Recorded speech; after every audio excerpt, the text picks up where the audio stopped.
ખબરોમાં આગળ વધી સાબરકાંઠાની વાત કરીએ તો સાબરકાંઠાના પ્રાંતિજમાં ટોલ વસૂલાતથી હાઈવે ઓથોરિટીની બેદરકારી સામે સ્થાનિક 6 યુવાનોએ અનોખું ઉદાહરણ પૂરું પાડ્યું છે। પ્રાંતિજ પોલીસ સ્ટેશન નજીક આવેલા હાઈવે ઓવરબ્રિજ પર લાંબા સમયથી પડેલા જીવલેણ ખાડાઓને લઈને અનેક રજૂઆતો છતાં તંત્ર હરકતમાં ન આવતા 6 યુવાનોએ પોતાના ખર્ચ ખાડા પૂરવાની કામગીરી હાથ ધરી હતી અને હાઈવે ઓથોરિટી ઓવરબ્રિજ પર છેલ્લા ઘણા સમયથી મોટા અને જોખમી ખાડાઓ પડ્યા હતા। રોજિંદા હજારો વાહનો આ માર્ગ પરથી પસાર થતા હોવાથી અકસ્માતનો ભય સતત વધારી રહ્યો હતો। સ્થાનિકો અને વાહન ચાલકોએ અનેક વખત હાઈવે ઓથોરિટીને પણ રજૂઆતો કરી, પરંતુ જવાબદાર તંત્ર દ્વારા કોઈ કાર્યવાહી કરવામાં ન આવી।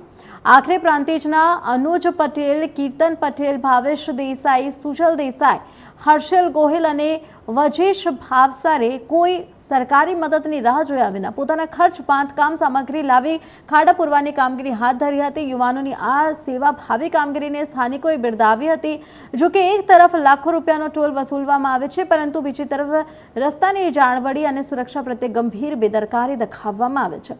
અંદાજે 3 મહિના પહેલા જ બનેલા ઓવરબ્રિજ પર મોટા ખાડા પડતા બાંધકામની ગુણવત્તા સામે પણ સવાલો ઊભા થયા છે।